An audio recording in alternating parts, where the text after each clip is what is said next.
تمام تعریفیں اللہ تعالیٰ جل جلالہ کے لیے۔ درود و سلام نبی اکرم نور مجسم شفیع معظم احمد مجتبیٰ جناب حضرت محمد مصطفیٰ اعلیٰ تحیت و ثنا کی ذات والا صفات کے لیے حمد و صلات کے بعد، عزیز دوستو، بزرگوں اور بھائیوں، انسان کبھی کبھی اس طرح کرتا ہے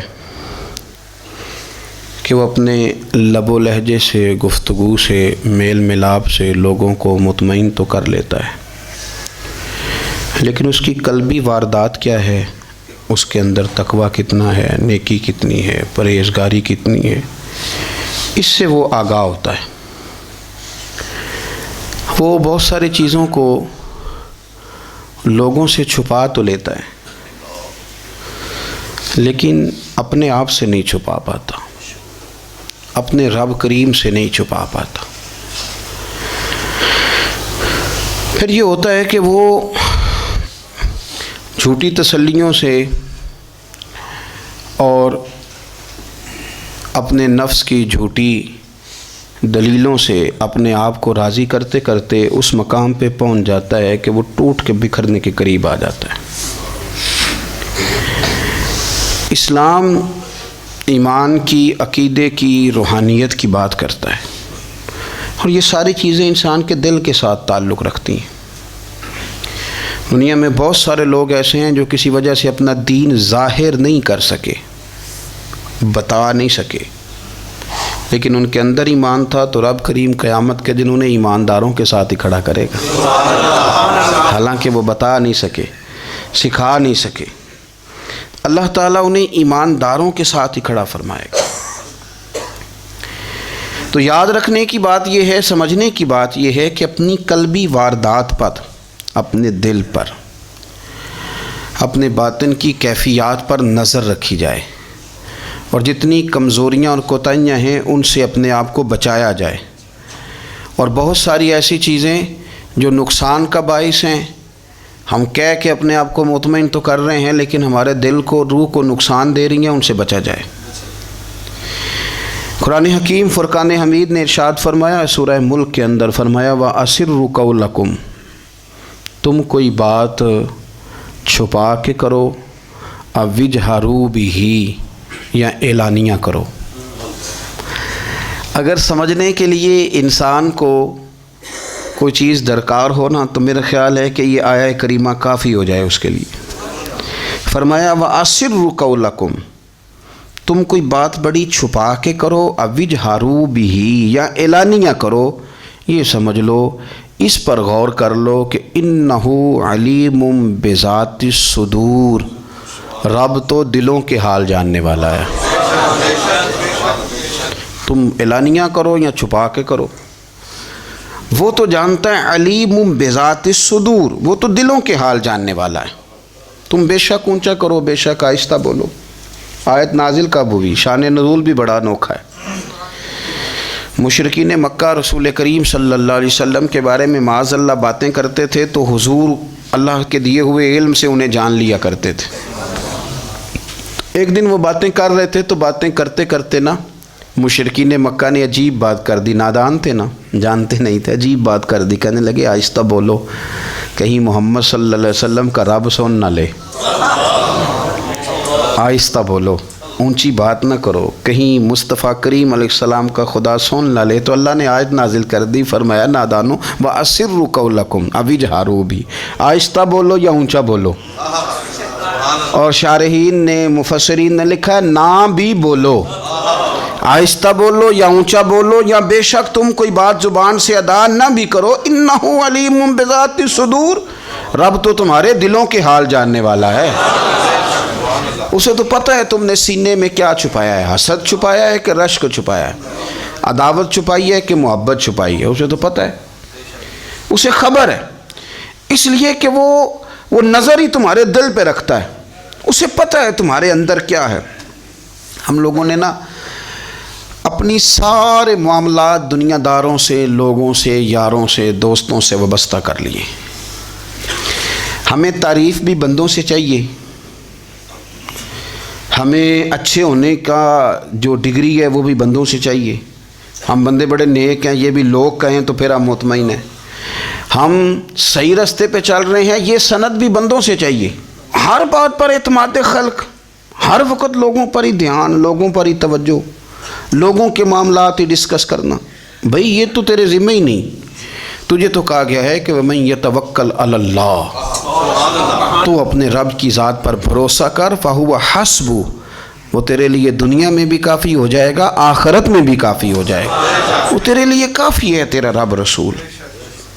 تو اللہ رسول کی جانب توجہ کر. ہماری ساری معاملات بندوں کے ساتھ مطلب فلانے کو کیا مل رہا ہے، فلانا کدھر جا رہا ہے، فلانے کے پیسوں پہ میرا کتنا حق ہے، فلانا آگے نکل گیا، فلاں پیچھے رہ گیا، فلاں نے محبت سے نہیں دیکھا، فلاں نے یہ کر دیا. ساتھ چھوڑیں، یہ تو ہر وقت تو ذکر آپ کو اللہ کا کرنا تھا. یا ایھا الذین آمنوا اذکروا اللہ ذکرا کثیرا وسبحوہ بکرۃ واصیلا. یہ جو آپ ہر وقت بندے کر رہے ہیں، یہ تو آپ کو حکم ہی نہیں ہے. آپ نے تو ہر وقت اللہ اللہ کرنی تھی. تو جو کام کرنے کا تھا وہ چھوڑ دیا، جو نہیں کرنا چاہیے تھا اس پہ بحث شروع کر دی.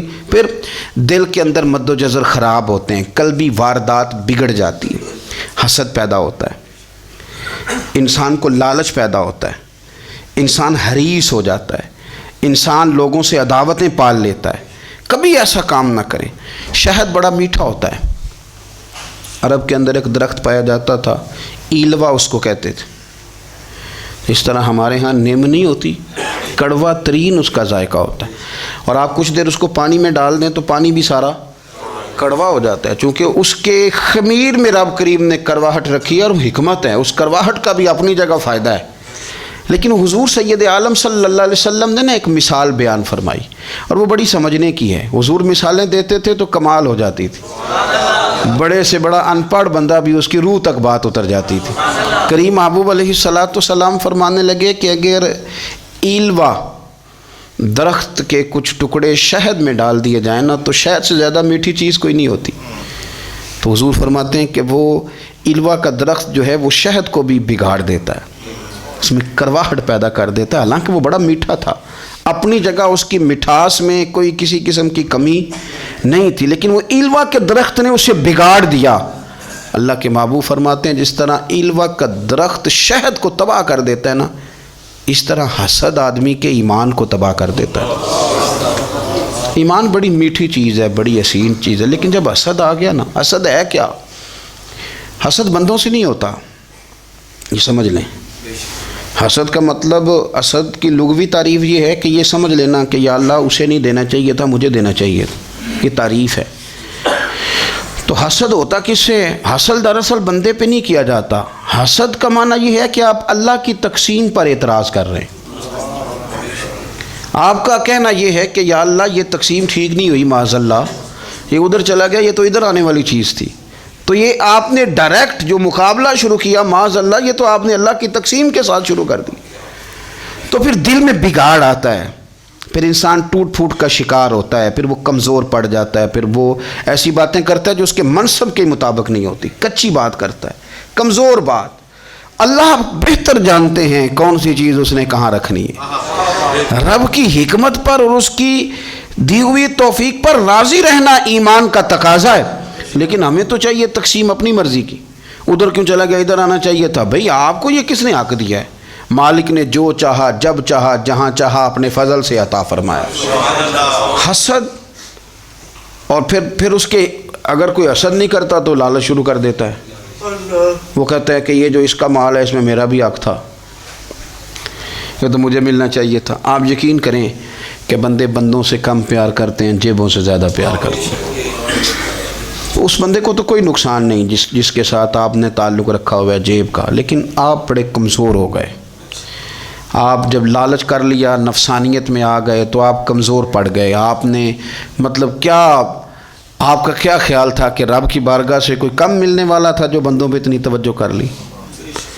حضرت بہلول دانا رحمۃ اللہ علیہ نے کیا خوبصورت انداز ہے. رب کریم کے بندوں کی باتیں اللہ کے لشکروں میں سے لشکر. کیا سوچ تھی، کیا نظریہ تھا. کیوں یہ لوگ اتنے مضبوط تھے؟ فکری طور پر مضبوط تھے، فکری طور پر. ہارون رشید حج کر کے واپس آ رہا ہے، حضرت بہلول دانا راستے میں بیٹھے ہیں، ملاقات ہو گئی، کہنے لگا حضور کوئی حکم ہو تو بتائیے گا۔ فرمانے لگے کوئی نہیں، تو جا اپنا کام کر۔ بادشاہ ہے، یا کسی کو کارڈ مل جائے تو وہ لوگوں کو دکھاتا پھرتا ہے، وزیر صاحب نے خود دیا ہے۔ بادشاہ وقت خود کر حضرت کوئی حکم ہو تو؟ فرمایا نہیں، اللہ خیر کرے گا۔ تو کہنے لگا حضور میں نے سنا ہے آپ مقروض ہیں، تو بتا ہی دیتے۔ تو آپ مسکرا کے فرمانے لگے تیرا کیا خیال ہے بھلا؟ کہنے لگے حضور کس بابت؟ فرمانے لگے تیرا کیا خیال ہے کہ اللہ ہارون رشید کو دے گا اور بہلول دانا کو بھول جائے گا؟ تیرا کیا خیال ہے؟ رب کریم ہارون رشید کو تو دیتا جائے گا اور بہلول دانا کو بھول جائے گا؟ بادشاہ کہتا ہے کہ میں چکرا ہی گیا کہ بھلا اس سوال کا کیا جواب ہے؟ تو میں نے کہا حضور رب تو بھولنے سے پاک ہے، وہ تو کسی کو نہیں بھولتا، اسے نہ اونگ آتی ہے نہ نیند آتی ہے۔ تو فرمانے لگے جا پھر اپنا کام کر، جب مناسب سمجھے گا تو بہلول کو بھی قرضے سے نجات عطا کاری دے گا۔ تو جا اپنی ڈیوٹی کر، وہ جب چاہے گا نا تو میرے قرضے دور۔ تو کیا سمجھتا ہے کہ تجھے یاد رکھے گا مجھے بھول جائے گا؟ یہ کیسے ہو سکتا ہے؟ او یار ادھر دیکھ میری بات سن۔ او بھائی وہ تیرا میرا رب ہے، یہ ہو سکتا ہے کہ امیروں کو دے دے اور تیرے جیسے میرے جیسے غریبوں کو وہ بھول جائے؟ یہ ہو سکتا ہے؟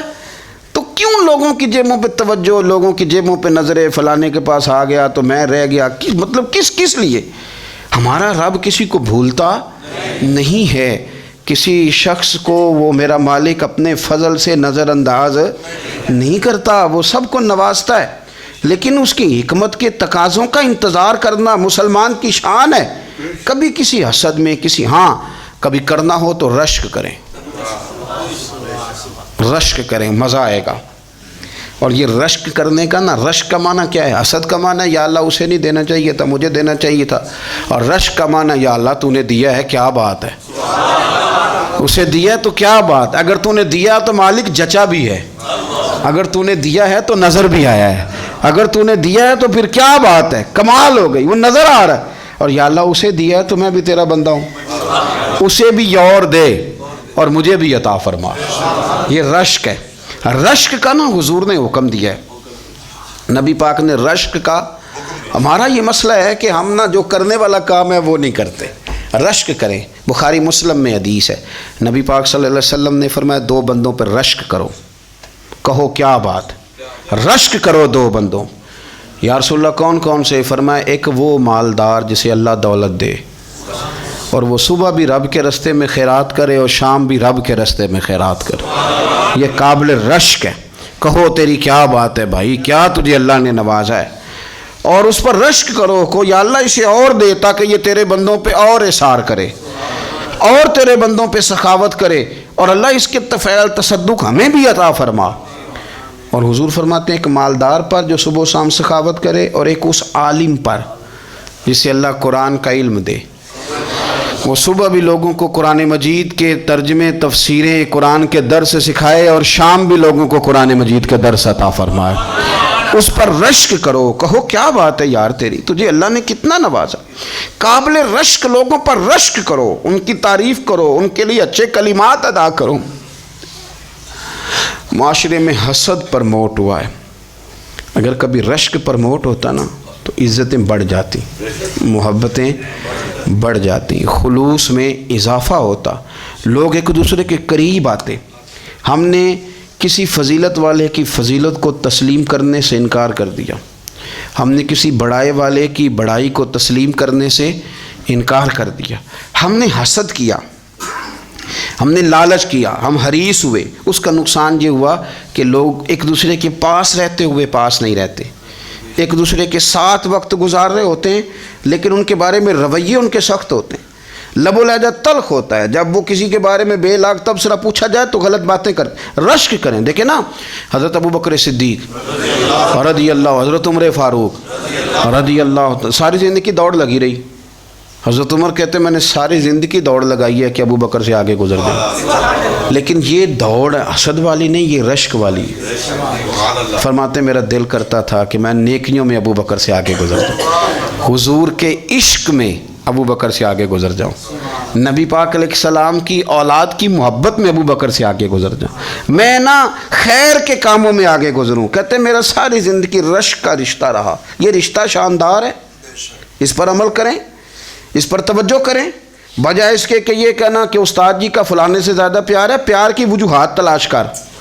مرشد فلانے پہ نظر رکھتے ہیں تو میرے بھائی وہ نوٹوں کی وجہ سے نظر نہیں رکھتے، تو وجہ تو تلاش کرنا، وجہ کیا ہے؟ تو اپنے آپ کو اس طرح کا بنا، تو اس طرح کی کیفیات پیدا کر اپنے اندر۔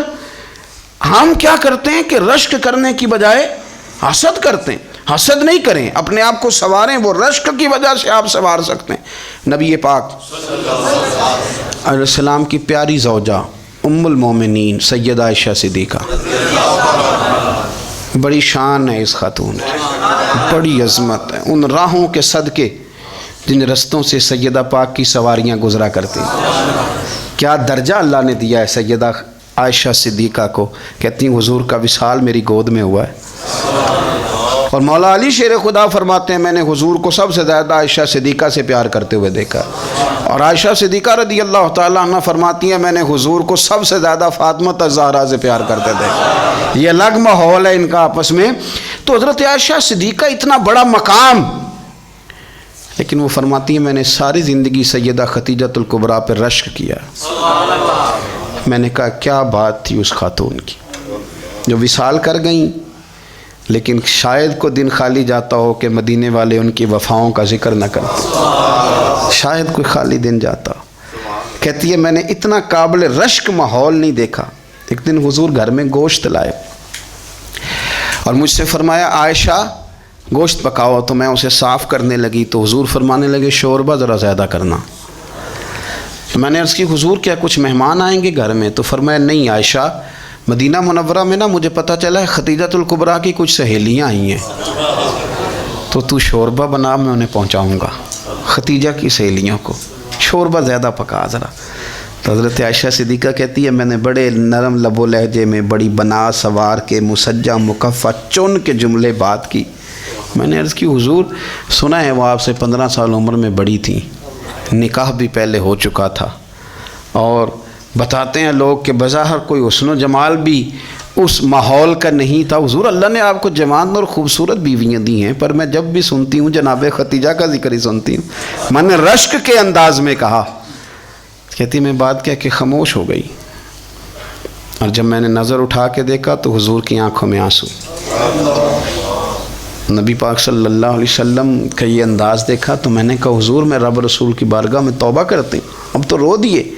تو حضور فرمانے لگے عائشہ یہاں جو بھی آیا ہے نا وہ سکھوں اور آسانیوں کے دنوں میں آیا ہے، اور خدیجہ میری ان دنوں کی ساتھی تھی جو میرے تکلیف کے دن تھے، میری آزمائشوں کی، میری پریشانیوں کی میری ساتھی تھی۔ جب لوگ مجھے تکلیف دیتے تھے میں گھر جاتا تھا تو مجھے کہتی تھی حضور آپ تو صلہ رحمی کرتے ہیں، غریبوں کا بوجھ اٹھاتے ہیں، آپ تو لوگوں کے ساتھ محبت سے پیش آتے ہیں، حضور آپ پریشان نہ ہو، آپ کا رب آپ کو ہمیشہ عزت ہی عطا فرمائے گا۔ فرمایا وہ میری تکلیفوں کی اسے کیسے؟ میرے بھائی رشک کیا لوگوں نے ایک دوسرے پر، حسد نہیں کیا۔ ہم تو نا جی اپنی مرضی کے فیصلے کرتے کرتے پیچھے رہ گئے۔ ہم نے لوگوں کو پیچھے کرنے کا سوچا تھا لیکن ہم سب سے پیچھے رہ گئے۔ ہم نے سیاست اور سازش کی تھی کہ کچھ لوگوں کے دلوں پہ پیر رکھ کے میں اپنا قد اونچا کروں گا، کچھ کے سینوں پہ پیر رکھ کے، لیکن ایسا نہیں ہوتا، یہ ہوتا نہیں۔ آپ کسی کی جگہ نہیں لے سکتے اس لیے کہ رب نے سب کی جگہ اپنی اپنی بنائی ہوئی، سب کی جگہ۔ ہاں ایسا ضرور ہوتا ہے کہ کئی دفعہ نا ہم اپنے مقام کو گرا لیتے ہیں۔ وہ کسی نے کہا تھا کہ ایسا نہیں کہ تیری جگہ کوئی اور آ گیا، لیکن تیرا مقام بھی اب تیرا نہیں رہا۔ ہوتا یہ ہے کہ ہم نہ گرا لیتے ہیں اپنے آپ کو۔ اگر ہم رشک کا ماحول پیدا کریں، رشک کا، اور ہم کہیں کہ کیا بات ہے میں بھی سفر کروں گا، اس جانب جاؤں گا، بجائے یہ کہنا کہ فلاں آدمی بڑا آگے نکل گیا ہے، یہ کر کے نکل گیا ہے، وہ کر کے نکل گیا ہے، یہ کہنا کہ یار میں بھی رب کریم کی اس مدد کو تلاش کرتا ہوں جس کی برکت سے اللہ نے اس پر فضل فرمایا ہے۔ امام غزالی فرماتے ہیں 3 لوگوں میں حسد زیادہ ہوتا ہے، بغض زیادہ پیدا کر لیتے ہیں۔ اب چونکہ مضمون ہے تو ساری بات کھول کے ہی کرنی پڑے گی نا۔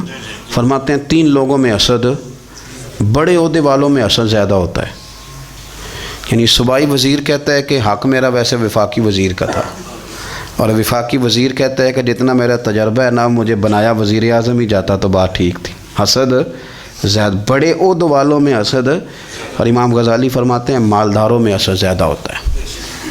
غریب نے غریب سے کیا جلنا ہے؟ جلنے کو شے ہی کوئی نہیں، کس سے جلیں گے؟ تو غریب تو بیچارہ 4 روٹیاں ہوتی ہیں تو کہتا ہے چلو ٹھیک ہے آ جاؤ، دونوں مل کے بیٹھ جاتے ہیں۔ غریبوں کے دوست بھی غریب۔ امیر حسد کرتے ہیں، وہ سودے پہ سودا کرتے ہیں، وہ ایک دوسرے کی کمزوریاں بیان کرتے ہیں۔ میں نے گاہکوں کو نفع لیتے دیکھا ہے، فلانے سے مال لیتے تھے جی، اس نے بڑا تنگ کیا، تو کہتا ہے اسی طرح کا تو مجھ سے خریدا کر۔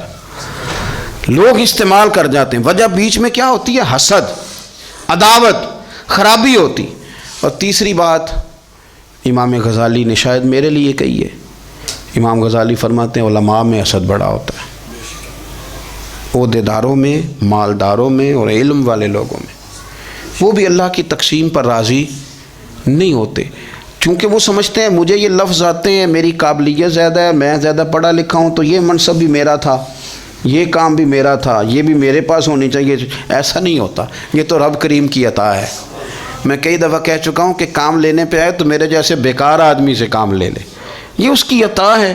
اب ہمیں کرنا کیا ہے؟ ہمیں اس کی تقسیم پر راضی رہنا ہے، اس کی تقسیم پر قربان جائیں۔ رسول پاک علیہ السلام سے صحابی نے پوچھا حضور عزت کیا ہے؟ فرمایا جو رب نے تجھے دیا اس پہ راضی ہو جا، اللہ عزت عطا کر دے گا۔ قناعت کر، جو اللہ نے تجھے دیا اس پر قناعت کر، اللہ تجھے عزت دے دے گا۔ حضور ذلت کیا ہے؟ فرمایا لوگوں سے لالچ نہ رکھنا، تو ذلیل ہو جائے گا، لالچ نہ کر۔ تیزی کے ساتھ پرموٹ ہوتی ہیں چیزیں، ہمیں سازش کرنی آتی ہے، ہمارا خیال ہوتا ہے کہ میں نے دوسروں کے پیسوں پہ کاروبار کرنا ہے، ہمارا خیال ہوتا ہے کہ پالٹی ڈال کے روٹی کھانی ہے، ہمارا خیال ہوتا ہے کہ کسی بندے کو کس طرح استعمال کرنا ہے۔ یاد رکھ لینا، کبھی بات نہ بھولنا، جو لوگوں کو استعمال کرنا چاہتا ہے وہ ساری زندگی استعمال ہوتا رہتا ہے۔ جو کسی شخص کو کسی مقام پر رسوا کرنا چاہتا ہے اپنی عزت بچا نہیں پاتا۔ جو آدمی لوگوں کو حقیر جانتا ہے اللہ اسے کبھی عزتیں عطا نہیں کرتا، وہ گڑھوں کے اندر گرتا چلا جاتا ہے۔ یاد رکھیں، جو عزتیں دینی شروع کر دے رب اسے باعزت بنا دیتا ہے۔ جو پیار کرنا شروع کر دے معاشرے میں لوگ اس سے پیار کرنے لگ جاتے۔ جو کسی دیکھیں، اگر ہم وہاں سے مانگے جہاں سے سب کو ملتا ہے تو پھر بندوں پر اتنی نظر رکھنے کی ضرورت باقی رہتی نہیں ہے۔ ادھر دیکھیں، رشک کریں گے تو لالچ سے بھی بچیں گے، حسد سے بھی بچیں گے۔ بخاری مسلم میں حدیث ہے، حضرت ابو ہریرہ رضی اللہ تعالیٰ عنہ کہتے ہیں ہم حضور کی بارگاہ میں حاضر تھے تو کچھ غریب لوگ حاضر ہوئے، غربا۔ انہوں نے عرض کی یا رسول اللہ صلی اللہ علیہ وسلم ایک گزارش کرنے آئے۔ حضور نے فرمایا کہو۔ کہ یا رسول اللہ امیر تو ہم سے آگے نکل گئے۔ حضور نے فرمایا کس بات میں؟ عرض کی حضور نمازوں میں نہیں ہم گزرنے دیتے، اتنے نفل وہ پڑھتے ہیں اتنے ہم بھی پڑھ لیں گے۔ صحیح بتانا صحیح، آج کل یہ نمازوں کا مقابلہ بھی ہے کہ نفل میں نے زیادہ پڑھنے، عبادت میں نے۔ ہمارے صاحب رحمۃ اللہ علیہ فرمایا کرتے تھے آستانوں پہ گدی نشینوں کا تو رولا ہوتا ہے، اللہ اللہ کرنے کا رولا نہیں ہوتا۔ یہ تو شور ہوتا ہے کہ سجادہ میں ہوں سجادہ، اور سب نے کوئی نہ کوئی کہانی سنائی ہوتی، کہتے نہیں ابا جی مجھے کہہ گئے تھے کان میں، دوسرا کہتا نہیں مجھے لکھ کے دے گئے تھے، تیسرا کہتا تمہیں تو پتہ ہی نہیں، تم تھے ہی نہیں، عمرے پہ تو میرے ساتھ گئے تھے، جو میرے ساتھ ان کا معاہدہ ہوا وہ خانہ کعبہ میں ہوا ہے، لہذا میرا پہلا نمبر ہے۔ سب کے پاس کوئی نہ کوئی معاملہ ہوتا ہے، یہ سارے کام کوئی ضروری نہیں۔ ضروری کیا ہے کہ وہ جو کہتے تھے کرو، جس نے سب سے زیادہ کر کے دکھایا وہ زیادہ جانشین ہے، وہ زیادہ جانشین ہے جس نے زیادہ کر کے دکھایا۔ معاملہ تو یہ ہے کہ اس رستے پہ کس کس نے چلنا ہے۔ لوگ تو سجادہ نشینی سے بھاگا کرتے تھے، بھاگتے تھے۔ حضرت ابو بکر صدیق رضی اللہ تعالیٰ عنہ کا وصال ظاہری ہوا تو حضرت عمر خلیفہ بنے، تیسرا دن تک خلیفہ بنے ہوئے، 2-3 چھوٹی چھوٹی بچیاں آ گئیں، چاچا جان آپ خلیفہ بنے؟ فرمایا ہاں۔ چلو پھر عصر کے بعد ابو بکر ہمارے گھر جاتے تھے۔ فرمایا پتر تمہارے گھر کیا ہے؟ کہنے لگی ہم یتیم ہیں، ہمارا بھائی کوئی نہیں۔ ابو بکر روز عصر کے بعد آتے تھے، ہماری بکریوں کا دودھ دھو کے ہمیں دے جاتے تھے، کچھ بیچ کے گزارا کر لیتی تھیں، کچھ پی لیتی تھیں۔ چچا 3 دن ہو گئے، میری اماں بھی روتی ہے، بہنیں بھی روتی ہیں، آپ چلیں گے؟ تو جناب سیدنا عمر فاروق کہتے ہیں میں نے دستار سر پہ رکھی اور پٹکا میں نے اپنے کندھے پہ رکھا، بیٹیاں آگے آگے میں پیچھے پیچھے روتے جا رہے ہیں۔ ایک صحابی نے پوچھا عمر کیوں رو رہے ہو؟ کہنے لگے یار یہ ابو بکر کتنا مشکل رستہ دے کے گیا، کتنا مشکل رستہ ہے اس کے طریقے پہ چلنا۔ یہ لوگ تو سجادہ نشینی اتنا کٹھن کام تھا، لوگ بھاگا کرتے تھے۔ شوق آ گیا اب رسول کریم علیہ السلام کے حضور ناز حاضر ہو کے عرض کی حضور امیر آگے گزر گئے، نمازوں میں نہیں ہم گزرنے دیتے، ہم ان سے زیادہ پڑھیں گے، نفلوں میں نہیں گزرنے دیتے، زیادہ پڑھیں گے۔ یا رسول اللہ صلی اللہ تعالی علیہ وسلم ہم انہیں نا تلاوت قرآن پاک میں نہیں آگے گزرنے دیں گے، وہ ہم زیادہ پڑھیں گے، لیکن حضور وہ مالدار ہیں، غلام آزاد کرتے ہیں، صدقات کرتے ہیں، خیرات، اس کا ہم کیا کریں؟ حضرت سیدنا ابو ہریرہ فرماتے ہیں کہ جواب تو حضور نے بعد میں دینا تھا، پر جب ان کا سوال ختم ہوا تو میں نے حضور کا چہرہ نور دیکھا تو رسول پاک کا چہرہ خوشی سے کھلتا ہوا مجھے نظر آیا۔ گویا یہ جو رشک ہے نا کہ نیکی میں آگے گزرنا، یہ حضور کو اتنا پسند آیا کہ ان کے سوال سے حضور بڑے راضی ہوئے۔ کریم فرمانے لگے، حضور فرمانے لگے میں تمہیں ایک وظیفہ بتاتا ہوں، تم وہ پڑھو، امیر جتنی بھی نیکیاں کریں گے نا اللہ تمہیں ان کے برابر ثواب دے دے گا، لے لو نسخہ، یہ کرو کام۔ یا رسول اللہ بتائیں، فرمایا رات کو نا 33 بار سبحان اللہ پڑھا کرو، 33 بار الحمدللہ پڑھا کرو، 34 بار اللہ اکبر پڑھا کرو۔ اب جتنی بھی نیکیاں امیر کریں گے نا تمہارے وظیفے کی برکت سے اللہ تمہیں ان کے برابر ثواب عطا کر دے گا۔ اب جناب ابو ہریرہ کہتے میں نے ان کے چہرے دیکھے تو مجھے یوں محسوس ہوا کہ جس طرح کسی کی کھوئی ہوئی رقم مل جائے تو وہ راضی نہیں ہوتا، کھوئی ہوئی رقم مل جائے تو بڑا جیسے کوئی اس کے ہاتھ، چلیں اپنا ترجمہ کر لیتے ہیں، کمیٹی نکلنے پہ نہیں بندہ بڑا راضی ہوتا کہ 11 مہینے سے دے رہا تھا، 10 مہینے سے چلو نکل ہی آئی ہے، شکر ہے اللہ کا، بڑا خوش ہوتا ہے بندہ، بڑا راضی ہوتا ہے۔ اس طرح ان لوگوں کے چہرے کھل اٹھے، کیا بات ہے حضور، بس اب نہیں ہم گزرنے دیتے۔ گھر چلے گئے، وظیفے پڑھنے لگے۔ کچھ دنوں کے بعد ان میں سے کچھ لوگ واپس آئے۔ حضرت ابو ہریرہ کہتے ہیں مجھے چونکہ وہ پرانی بات یاد تھی تو میں دلچسپی سے ان کا آنا جانا دیکھنے لگا۔ وہ کریم کی بارگاہ میں آ کے بیٹھے تو ان میں سے ایک شخص بڑی پریشانی کے ساتھ کہنے لگا حضور بڑی پریشانی لگ گئی۔ فرمایا کیا ہوا؟ عرض کی یا رسول اللہ صلی اللہ علیہ وسلم وہ جو آپ نے وظیفہ بتایا تھا نا، میرے کچھ پڑوسی امیر ہیں وہ تو انہوں نے بھی سن لیا ہے حضور، رات میں نے سنا ہے وہ مالدار بندہ ہے، صدقے خیرات بھی بڑے کرتا ہے، غلام بھی بڑے آزاد کرتا ہے، پر وہ بھی سوتے وقت 33 بار سبحان اللہ پڑھ رہا تھا، وہ تو اس نے بھی سن لیا حضور، وہ بات یہاں سے نکلی ہے، جانے کہاں کہاں پہنچ گیا تو وہ بھی پڑھ رہا تھا حضور، اب کیا بنے گا؟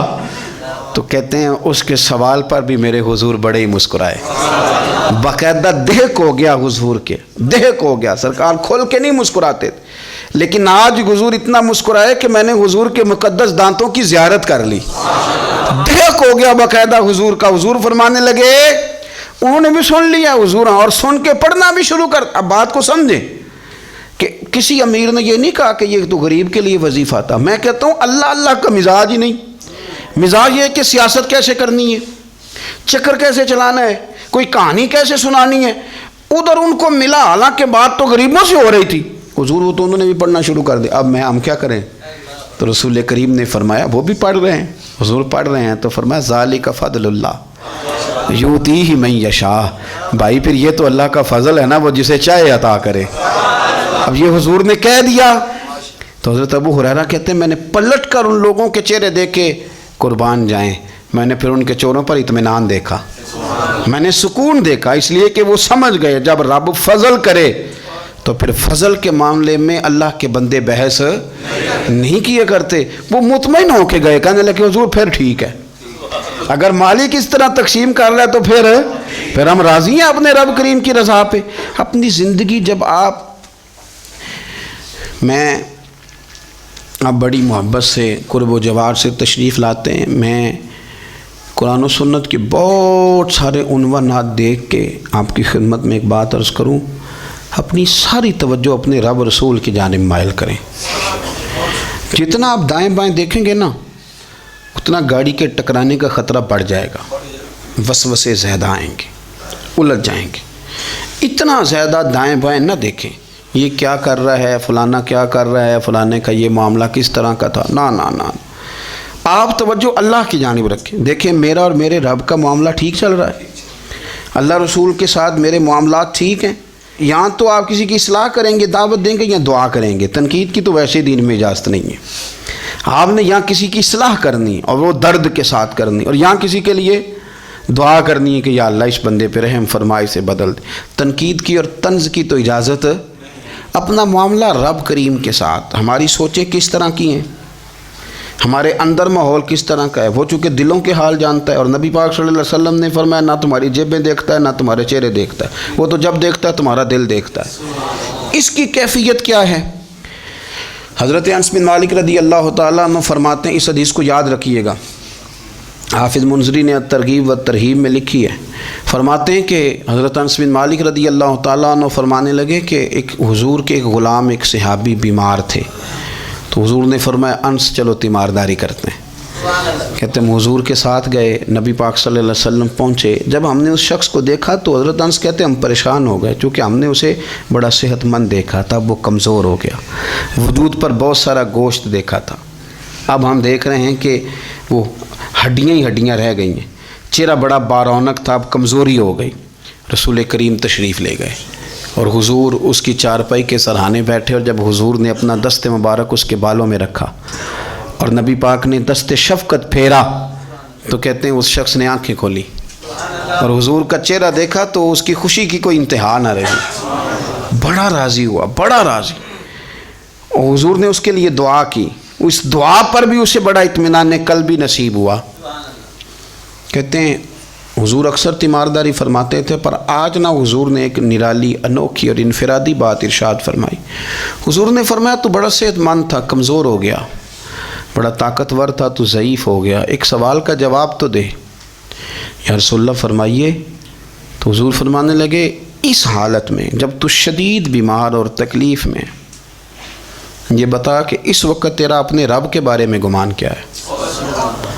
حضرت انس کہتے ہیں پہلے حضور بیماروں سے یہ سوال نہیں پوچھتے تھے، آج پوچھا، کیونکہ صحت میں لوگوں کی زبان پہ شکر ہوتا ہے اور بیماری میں شکوے ہوتے ہیں، معاذ اللہ۔ اس وقت اللہ کے بارے میں یہ سوچ حضور نے ہمیں دی ہے، تم نے ہر وقت یہ ذہن بنانا ہے کہ یہاں رب کریم کے بارے میں کیا تصورات پل رہے ہیں، آوازیں کیا اٹھ رہی ہیں، اس وقت تیرا اللہ کے بارے میں گمان کیا ہے؟